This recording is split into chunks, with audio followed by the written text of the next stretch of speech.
Deməli, bir 3 gün nəticəni əməlli başlı hiss eləmişsiniz. Lap yaxşı. İndi gəlin bura baxım görüm. Nə var? Siz də baxım yoxlayın. Burada da varmı? Burada da varmı? Bax, bunu verəm. Bax. Bax, budur. Bax. Əlimin altında. Möhkəm saxla. Yaxşı. O birisini qaldır. Möhkəm saxla. Belə fırlayağını. Aha. Belə varmı? Yox. Belə varmı? Aha. Düz bax. Qollarını aç. Yumruq saxla. Möhkəm saxla görüm. Möhkəm. Ay Allah. İndi belə fırla. Görürsən, indi biraz zəif. Belimdə, boynumda ağrılar var idi, qollarımda keyləşmələr, ayaqlarımda, dabanlarıma kimi ağrıyırdım. Sonra təzyiqin vardı. Kim qalxırdı, baş gicəllənmələrim vardı. Onlar demək olar ki, keçib, biraz ağrılarım qalıb. Arada bir sancır, hərəkət eləyəndə sancıların qalıbdır. Allahın köməkliyi ilə bir həftənin ərzində onları da götürəcək olacaqsan. Sağ salamat. Deməli, Gülnaz xanım Zaqataladan gəlibdir. Gülnaz xanım gələndə bura şikayətləri nə idi? Deməli, belində ağrı vardı. Aşağı ətraflarda, əsasən sol ayağında dabana qədər ağrıları vardı. Sonra kürəyində, boynunda ağrıları vardı. Qollarında, çiyinlərdə ağrıları vardı. Təzyiqi vardı və baş ağrıları var idi. Təsəvvür eləyin ki, biz 2 gün deməli bunu hazırlayıb, 3-cü gün korreksiya elədik. 3-cü gün korreksiya eləyəndən sonra demək olar ki, ağrıların böyük əksəriyyəti azaldı. 3 gündən sonra rayona dəyməyə getdi. İndi qayıdıb gəlibdi. Təzədən bir həftə də davam edəcəyik bu proseduraları. Mən fikirləşirəm ki, azından bir 80-90% bu ağrılardan bu xanımı qurtaracağıq. Özü çox razıdır. Hardasa bir xeyli faiz yaxşılaşma veribdir, cəmisi 3 gün. Amma çalışacağız ki, bir 10 gündən daha da yaxşılaşsın.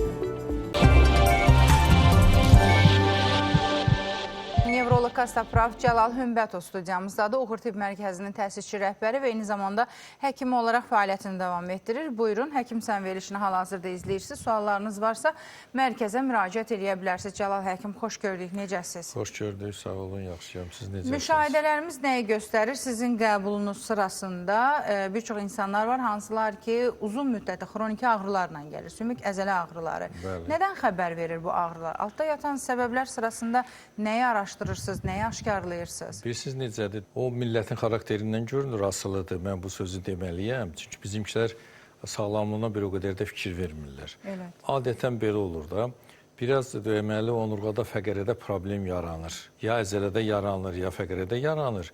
O problemi yaşla əlaqədar olaraq çox vaxt qəbul edirlər, yaxud işlə əlaqədar olaraq qəbul edirlər və onunla da yaşayırlar. Təsəvvür edin ki, ən cavan uşaq boyun gəlib 20 neçə yaşı var. Deyirəm, neçə ilsən bilirsən, burada deyirəm 10 ildən çoxdur beləyəm. Deyirəm, sən nə vaxt 20 neçə yaşın var, 10 ildən çoxdursa belə. Deyir ki, elə mənim özümün qanandan bu ağrılarım var. Korreksiya eləmişəm, durub bəyağa sevindiyindən bir təhər olub ki, mən nə təhər qutardım, doğrudan bu nə möcüzədir. Bax, bizimkilər görünür, sağlamlığına biraz belə laqeyd baxırlar. Böyüklər nə fikirləşir? Oğlumun işi, qızımın işi, filan bunları eləyim, sonra baxaram özümə. Ona görə də bu illərlə uzanır. Mən deyirəm də, misal üçün, əgər 5 ildir deysə, 5 ildir xəstəyəm, mən sevinirəm ki, bu təzə gəlmiş sayılır. Mən həmişə deyirəm, vurğuluyuram ki, bilavasitə bu hadisələr onurğada yer dəyişmə, struktur dəyişməsi, fəqərənin yerin dəyişməsi ilə əlaqədar olan bir hal varsa, bunu yerinə qoymaq lazımdır, onu anatomik vəziyyətə gətirmək lazımdır. Qeyri hərəkətlər müvəqqəti olaraq bu ağrını götürə bilər, müvəqqəti olaraq yaxşılaşdıra bilər. Ancaq uzada bilir, xroniki hala keçir, xroniki hala keçirsə, bəli, həm uzanır, vaxt uzanır, həm müalicəsi deməli gecikir, həm də orada o distrofik dəyişiklik gedirsə, orada olan o strukturda pozğunluq əmələ gəlirsə, onu müalicə eləmək həm çətin olur, həm də xəstəyə əziyyət verir, uzun çəkir. Amma nə gözəl dediniz, fəqərə yer dəyişməsi, sürüşməsi, artrozi və s. indi müayinə sırasında aşkarlanır, amma biz bunun fərqində olmuruq axı, doktor. Bu elə bir şeydir ki, o qar topası kimi, mən həmişə deyirəm, getdikcə böyüyür. Fikir vermirik. Bax, baxın, təsəvvür edin, bu çox rast gəlinir, bu populyardır, onu deyim. Deyək, bizim pasiyentlərin əksəriyyəti deyir ki, mənim dizim ağrıyır. Mənim ya butçana oynağımda ağrılar var. soruşursan ki, sənin belin ağrıyıbmı, ya yadına düşür, ya da deyir ki, haçansa olubdu, oldu bir iki dənə dərmanca deyin elədim, keçdi. İndi o başa düşmür ki, bu həmin o beldə olan problemin ağırlaşmasıdır. Elə olanda, bəli, mənim başıma çox gəlib. Pasientlər deyir ki, iki dizimdə də ağrı var, gedib müraciət eləyibdik, müraciət eləyəndə deyiblər ki, bəs burada artroz var, bəs bunun çarəsi nədir? Çarəsi əməliyyat olunmalıdır. Amma o gəlib yoxlayandan sonra baxmışam ki, bunun doğrudan onurğadan asılılığı var və doğrudan da qısa müddətə bu sağlıbdır, gülə-gülə çıxıb gedibdir. Sadəcə olaraq bilirsiniz, vaxtında müraciət eləyəndə əla olur. Bir də başqa bir şeyi deyim. Misal üçün, biri gəlir, deyir ki, bəs məndə ağrılarım var, indi deyək, çətinləyib, yeriməyim, zadım çətinləşib, ayağımda keylik var. Soruşuram ki, necə olubdur? Deyir, əvvəlcə sol tərəfli idi, misal üçün. Amma sonra birazdan indi sağ tərəfə keçibdir, sağ tərəfdə də var.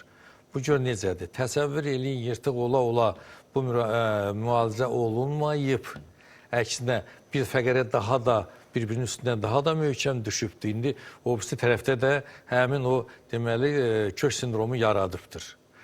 Görün necə uzanıbdır. İndi baxın, bu bir əgər yırtığın özünü müalicə eləmək üçün filan qədər vaxt lazımdırsa, əziyyət lazımdırsa, indi bu düşəndən sonra yapışıbdırsa, indicə bunu eləmək üçün biraz da daha çox vaxt lazımdır. Hələ bunu xüsusilə yaşlı adam olanda bərpa gedəndə deməli vaxt uzanır, əziyyət verir. Fəqərələrdən əgər onurğa sütununda dedik 34 ədəd fəqərə var və birinin digərinə nisbətən ya irəli, ya geriyə, arxaya doğru sürüşməsi. Ümumiyyətlə yer dəyişməsi o birisi fəqərələrə mütləq və mütləq təsir edir. Ona görə ki, bir orqanizm özü o vəziyyəti düzəltməyə çalışır. O birisi fəqərələrdə ən azından blokadalar yaradır. Bu blokadalar yaradanda bu əzələ deməli uzun müddət sıxılırsa, o əzələdə ağrı nöqtələri əmələ gəlir. Gələcəkdə hər hansı bir qeyri-adi hərəkətdən yırtıqlar verə bilir, sürüşmələr, batmalar, çıxmalar daha da dərinləşir, problem daha da çətinləşir.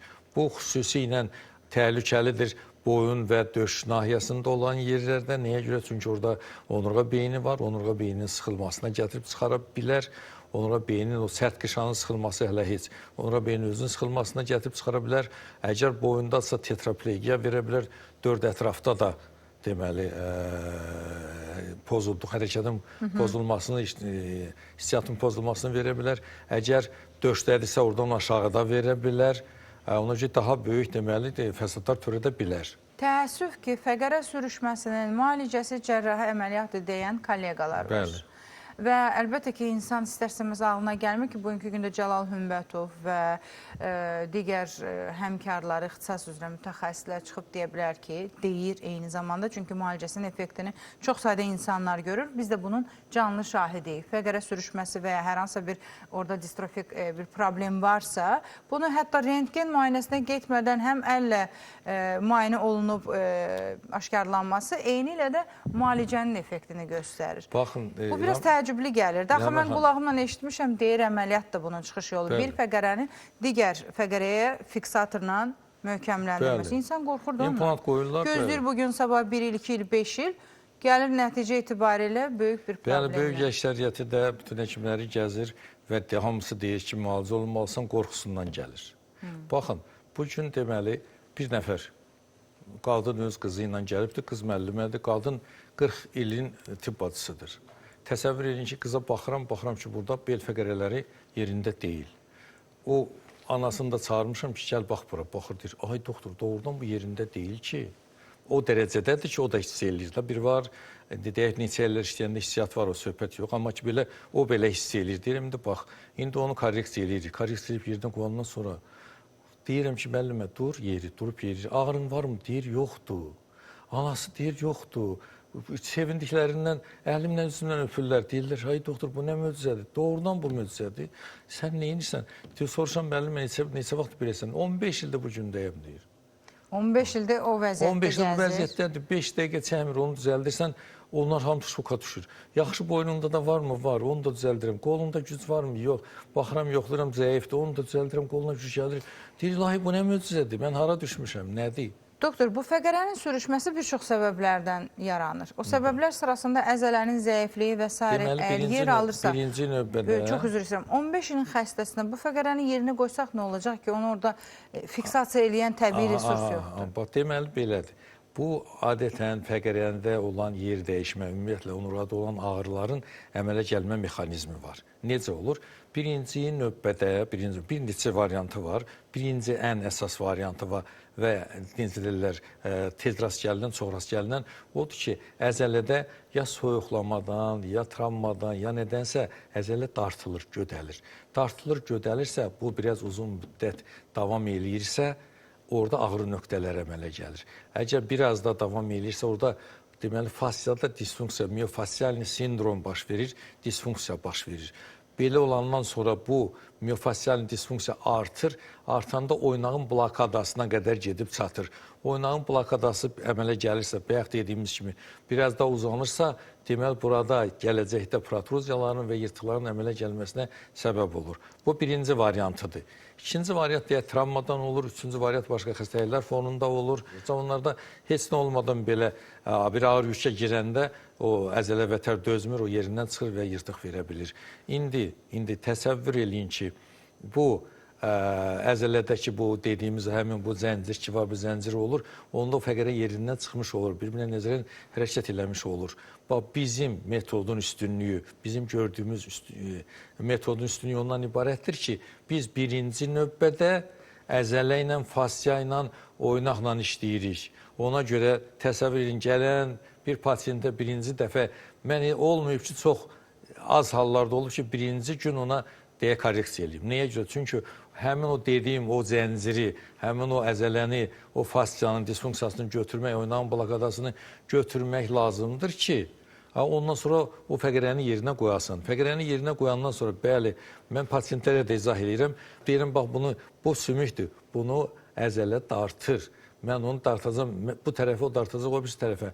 Olacaq mı, nəticə olmayacaq. Amma bunun spazmını götürəndən sonra, bunu yerinə qoyandan sonra biləcəksən ki, o orada qalacaqdır müəyyən müddət, qidalanması yaxşılaşacaqdır, orqanizm özü bunu sağaltmağa doğru yönələcəkdir. Bir də özür istəməyin, Hamid xanım, baxın, təsəvvür eləyin ki, o əzələlərlə işləyəndə onu nəzərə almaq lazımdır ki, təkcə əzələdə olan ağrı nöqtəsini, spazmı, disfunksiyanı götürmürsən, oradan informasiya gedir, beyinə qaçan, mərkəzə qaçan sinirlər vasitəsilə orada məlumat gedir. Elə bil ki, periferiyadan siqnal göndərirsən ki, burada patologiya olan yer var və baş beyin buna uyğun olaraq bu vəziyyəti düzəltməyə çalışır.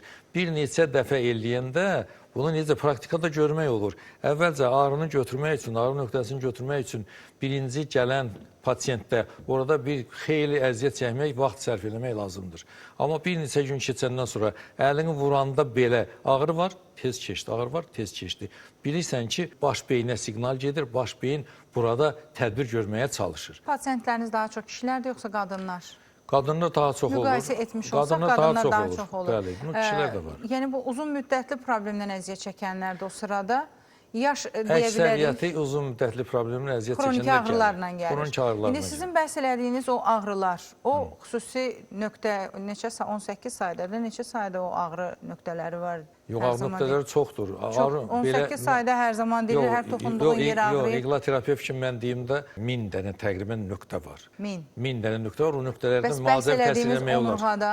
Onurğada deməli orada var, həmin energetik kanal var, kanal deməli sidik kisəsi kanalı var, onurğanın hər iki yanından gedir, əsas o rol oynayır.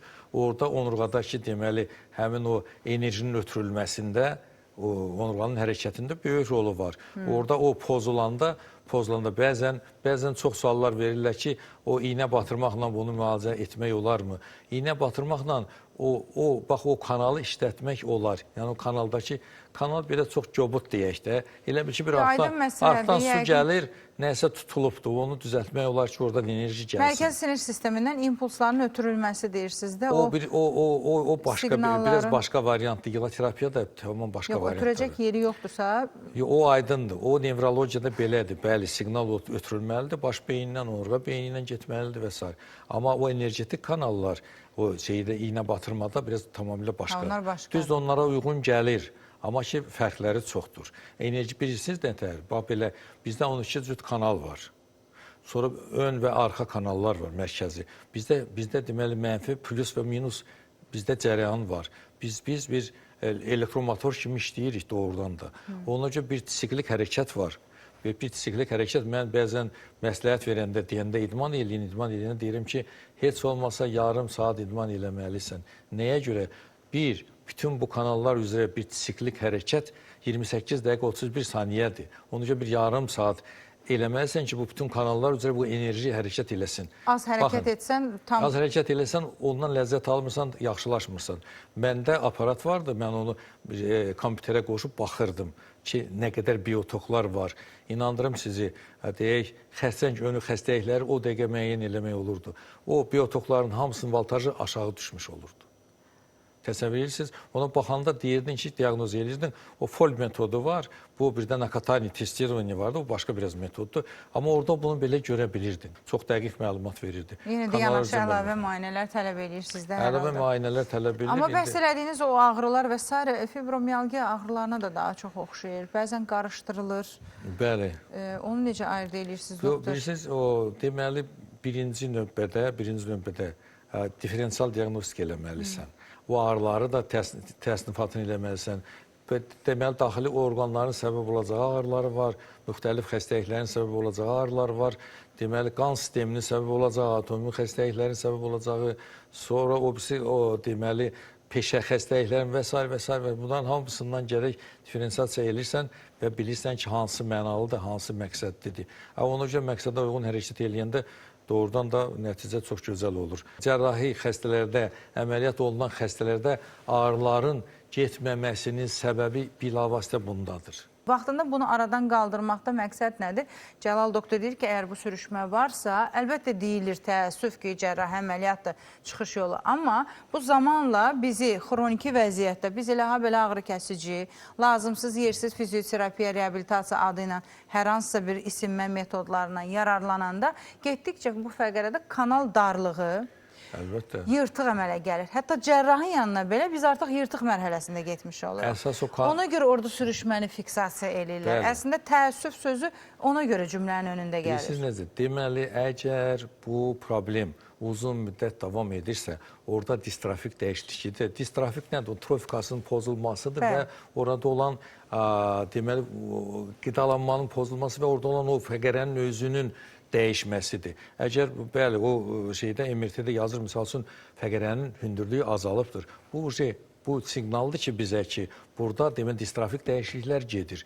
Ya osteoporozu var, ya osteopeniyası var, ya nəsə var ki, bu belədir. O uzun müddət davam eləyəndə orada yeri dəyişikliklər vermiş olur. Elə olanda bunu adi halda sən onun yerinə qoymaqla o düzəlmir. Ona görə deyirəm ki, nə qədər çox gecikirsə, biri o qədər əziyyət verir, biri o qədər düzəlməz hala gətirib çıxarır. Bəzən elə olub ki, elə xəstələrim olub, elə pasiyent olur ki, deməli, təsəvvür edin, fəqərə bir-birindən elə yapışıb ki, onu oradan ayırmaq qeyri-mümkün olur.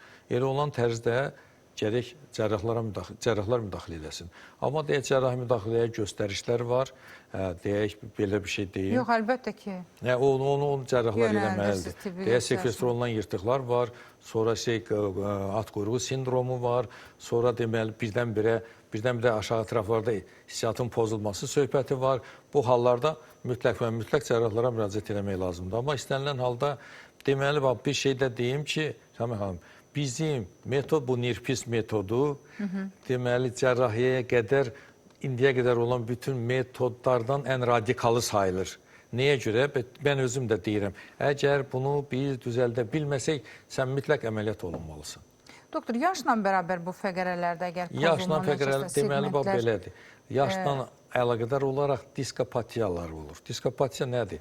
Fəqərələrin arasında. Deməli, iki fəqərə, onun arasında olan deməli, fibroz həlqə, pulpoz nüvə bu sayılır onurğanın hərəkət aparatı. Onurğa hərəkət aparatında onun arasında olan disk dedik. O diskdə əgər bu fəqərələr bir-birinin üstünə yaxınlaşırsa, protruziya verirsə, orada mikrotravmalar əmələ gəlir.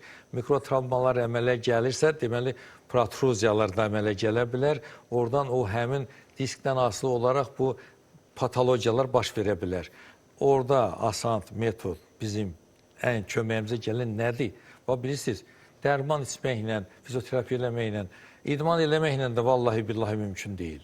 Onu öz anatomik vəziyyətinə gətirirsən, bir neçə dəfə qidalanmanı bərpa eləyirsən, o disk özü bərpa olunur, mikrotravmalar bərpa olundan sonra sağlam adam kimi yaşayır, normal adam kimi yaşayır. Hansı ağrılara səbəb olur, hansı sayım, onu sayım. Niyə? Çünki gələn pasientlərin böyük əksəriyyəti deyir ki, sən o saydığın şikayətlərin hamısı məndə vardı, ona görə gəlmişəm. Sayaq İndi o zaman. sayaq. Deməli, bax belə. Əgər, baxın, başda ağrılar, sonra təzyiq, gicgahda ağrı, çeynəmə əzələsində ağrı, qulaqda səs varsa, boyunda ağrılar, yuxarı ətrafda, çiyində, barmaqlarda ağrılar varsa, sonra deməli döş qəfəsində, baxın, boyundakı olan ağrılar, boyundakı ağrılar, bu diaqnostika xüsusilə fikir vermək lazımdır. Bizdə vegetativ sinir sistemi var, parasimpatik sinir sistemi var. Orada olan düyünlər var, o düyünlər onurğanın yanından deməli o daxili orqanlara təsiri var. Boyunda problem olanda qarın orqanlarında dəyişiklik ağrılar ola bilər. Təsəvvür edirsiniz, döşdə, döş fəqrələrində olanda bu qabrarası sinirlərdən olur, o daha necə deyərlər, kəskin olur. Bax, o deməli döş qəfəsində olan ağrılar, sonra qarın boşluğunda olan ağrılar, çanaqda olan ağrılar, oynaqlarda deməli, aşağı ətraflarda olan ağrılar, bu çanaq olanda oynağındakı, dizdəki, ayağın üstündə, altında, barmağında olan ağrıların bunların hamısı əgər varsa, oynaqdan şübhələnmək, oynağı yoxlamaq, oynaqla məşğul olmaq lazımdır. Yoxsa bax belədir, çox vaxt deyir, dabanım ağrıyır, deyirlər, get rentgenə, deyir, tuz yığılıbdır. Dizim ağrıyır, get rentgenə, burada artroz baş veribdir. Səbəb qalır orada, qarın boşluğunda ağrılar var, səbəbi bilinməyən ağrılar var. Dəfələrlə gələn pasiyentlər deyir ki, mənim belimdə ağrı var, deyərsən böyrəyimdə problem var. Deyirəm, səndə axı, bu MRT var, bu da yazır ki, filan fəqrədə filan dəyişiklik var da, onu düzəldən kimi gedir. Və ya gəlir, deyir ki, məndə ürək döyünmələr var, məndə boğulmalar var. Bax, bilirsiniz, bütün bunlarla, məndə çənədə ağrılar var. Təsəvvür edin, bütün bunlar o birisi ixtisas həkimləri məşğul olurlar, amma onurğaya fikir verilmir. Birinci növbədə onurğaya fikir vermək lazımdır. Mən demirəm, %100 bütün xəstəliklər ilə onurğadan başlayır. Amma heç olmasa bunu nəzərə alından sonra, əgər orada doğrudan da uzun müddət olubsa, orada yerli dəyişikliklər varsa, onunla məşğul olmağa dəyər. Amma sən bunu, baxın, bir dənə bir şey deyim. Çanaq orqanlarında problem varsa, əgər nəzərə alınmırsa, diafraqma nəzərə alınmırsa, onurğa nəzərə alınmırsa, ayaqda varikoz varsa, mədə bağırsağın sallanması nəzərə alınmırsa, bunu müalicə eləməyin nə əhəmiyyəti var, nə mənası var? Bax, məsələ də bundan ibarətdir. Ona görə gərək bunlar nəzərə alına, bunlar vaxtında yoxlanıla, diferensiasiya oluna, ondan sonra müalicə olunur. Diferensiasiya etməkdə məqsəd nədir? Dəqiq diaqnozun qoyulması. Bəli, dəqiq diaqnozu qoyursansa bu işin yarısıdır. Doktor, biz bəzən yanlış diaqnozla da qarşılaşırıq. Çox qısa izahını verəcəm. Çox yanlış diaqnozlar çox olur. Verməyinizi istəyəcəm çox qısaca. Axı, yanınıza gələnlər neçə insan var, biz özümüz də bunun şahidi oluruq ki, bəzən MRT-də yalançı yırtıq görüntüsü, yırtıq diaqnozu qoyulub. Məhz ona görə müalicə alıb effektini görməyənlər. Yəni, bugünkü gündə gəldim Cəlal doktorun yanına, əli ilə baxdı, müəyyən dərəcədə fikir söylədi və söylədiyi fikrin üzərində də durur, hətta proqnozlaşdırır və deyir ki, get MRT və digər radioloji müayinələrdən keç ki, mənim bütün şübhələrim, gördüyüm və nəzərimdə tutduğum bütün o məqamlar öz təsdiqini tapsın və biz diaqnozu dəqiqləşdirək ki, həqiqətən də şübhə etdiyim burada kanal darlığıdır, sürüşmədir. Adətən sürüşmədə yırtıqlar müşahidə olunmur, amma bunu elə bir həddə gətirib çıxarırsınız ki, kanal darlığından tut sürüşmə bel yırtığına qədər gətirib çıxarır. Yəni, bu əlamətləri söhbət əgər sinir sıxışmasından gedirsə, yırtıqla qarışdırmaq olar. Söhbət yırtıqdan gedirsə, kanal darlığı əlamətlərini qarışdırmaq olar. O qədər mükəmməl bilinməlidir ki, bu əlamətlər həkim tərəfindən. Diferensiasiya budur. Pasiyentin şikayətindən asılı olaraq bizdə fikir yaranır ki, bu deyək, filan fəqərədə filan şey ola bilər. Korreksiya eləyəndə bu öz-özünə görünür. Necə? Misal üçün, baxsan, deyəsən, burada ağrı varmı? Hə, var. Bax, oranı, möcüzə məsələ ondadır da, bu möcüzə yaradır. O pasiyentlər şoka düşürlər. Burada ağrı varmı? Deyir ki, var. Orada nə isə eləyirsən, indi baxsan, necə ağrı varmı? Deyir, boy, yoxdur ki. Ha, bax, belə. Ona görə deyirəm, yeriyə bilmir. Ayaqların ikisi də şeydir. Onları yeni düzəldirsin, deyirsin ki, dur yeri. O durur. Bu mümkün müəllimə şoka düşür ki, necə olar bu? Mən onu 5 ildə öldürdüm. Bu necə oldu sən 5 dəqiqə? Bax belə şoka düşürlər ki, bu nə olan şeydir? Ona görə bəli, onu seçmək, araşdırmaq, bilmək lazımdır. Yoxsa ki, elə mən beləyəm, hə da hər başqa şeylər eləmək, bu canlı orqanizmdir. Bu nə daşdır, nə dəmirdir. Ona görə gərək bunu dəqiq biləsən. Dəqiq biləndən sonra nəticə əla olur. Təşəkkür edirəm doktor gəldiyinizə görə. Minnətdaram. Varmı sonda demək istədiyiniz? Sonra demək istədiyim odur ki, sağlamlıqdan qiymətli bir nimət yoxdur. Ona fikir vermək lazımdır. Xüsusilə də onurğanın sağlamlığı, bütün orqanizmin sağlamlığı deməkdir. Ona da çalışmaq lazımdır. Ona da idman eləmək, hərəkət eləmək, qeydində qalmaq lazımdır ki, sağlam olasın. Nevroloq Kastaprav Cəlal Hümbətov studiyamızın həkim qonağı idi. Uğur Tibb Mərkəzinin təsisçi rəhbəri və həkim olaraq fəaliyyətini davam etdirir. Buyurun, müraciətlərinizi edə bilərsiniz.